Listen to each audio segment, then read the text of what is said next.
Hello everyone, আসসালামু আলাইকুম। কেমন আছেন সবাই? আশা করি অনেক অনেক ভালো আছেন। আলহামদুলিল্লাহ, আমিও ভালো আছি। দিয়ে দিলাম কড়াইতে দিয়ে দিলাম তেল, তারপর দিয়ে দিলাম কয়েক টুকরো রসুন কুচি। এবার দিয়ে দিলাম পেঁয়াজটাকে একটু ভালো করে ভেজে, লাল লাল করে ভেজে এবার দিয়ে দিব শুটকি। তো এখানে আমি 2 পদের শুটকি নিয়েছি, একটা পুঁটি আর একটা লইটা। আমি এই শুটকিগুলোকে দিয়ে এবার একটু লাল লাল করে ভেজে নিব তেলে। শুটকিটা ভালো করে তেলে ভেজে নিলে শুটকির যে ফ্লেভারটা অনেকটাই কম আসে, আর শুটকিটা খেতেও অনেকটা মজা হয়। তো আমার তো লইটা শুটকি অনেক পছন্দ। আমি অন্য কোনো শুটকি খাই না, শুধু লইটা শুটকিটাই খাই। তো যারা যারা শুটকি খেতে ভালোবাসেন না, তারা এভাবে রান্না করে দেখবেন, এটা খেতে অনেক সুস্বাদু, অনেক মজা। আর যারা সবজি খেতে ভালোবাসেন না, তারা সবজিটা স্কিপ করবেন। শুধু এভাবেই হলুদের গুঁড়া, মরিচের গুঁড়া, আদা রসুন দিয়ে ভালো করে কষিয়ে পানি দিয়ে তারপর নামিয়ে ফেলবেন। এবার আমি দিয়ে দিলাম 1 চামচ আদা রসুন বাটা, 1 চামচ হলুদের গুঁড়া, 1 চামচ মরিচের গুঁড়া আর 1 চামচ লবণ। এবার এটাকে ভালো করে কষিয়ে নিব। এবার দিয়ে দিলাম একটু পানিটা দিয়ে এবার ভালো করে একটু কষিয়ে নিব।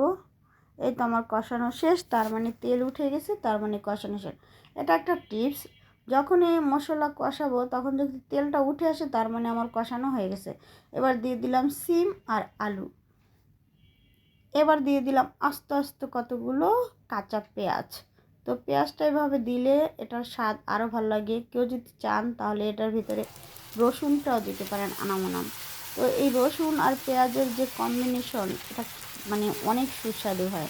এবার দিয়ে দিলাম পাতাকপি। তো পাতাকপি আমার খুব পছন্দ, কিন্তু পাতাকপি চাইতো আলু আর সিম দিয়ে খেতে অনেক মজা, অনেক মজা। তো এভাবেই আমি রান্না করব। আর আমি রসুনের ফ্লেভারটা বেশি পছন্দ করি, এই জন্য আমি আগেই রসুনটাকে ভালো করে ভেজে নিয়েছি। তো এই যে আমার অনেকটা কষানো হয়ে গেছে, ঢাকনা দিয়ে ঢেকে দিয়েছিলাম। এই তো কষানো হয়েছে, এবার একটু পানি দিয়ে দিব। এটাকে যত আস্তে আস্তে, মানে একদম আস্তে আস্তে অল্প অল্প জালের ভিতরে ভাজা ভাজা করা হবে, খেতে ততটা মজা। এবার দিয়ে দিলাম আস্তে আস্তে কতগুলো কাঁচামরিচ ফালি করে।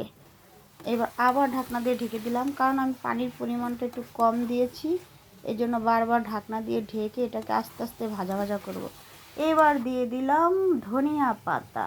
অনেকে বলবেন আবার শুটকির ভিতরে ধনিয়া পাতা, কিন্তু না, শুটকির ভিতরে ধনিয়া পাতা দিলে ধনিয়া পাতার ফ্লেভার শুটকির ফ্লেভারটা অনেকটাই কমে যায়।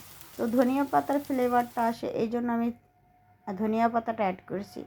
ভালো লাগলে ভিডিওটি অবশ্যই লাইক, কমেন্ট, শেয়ার করে দিবেন। খোদা হাফেজ।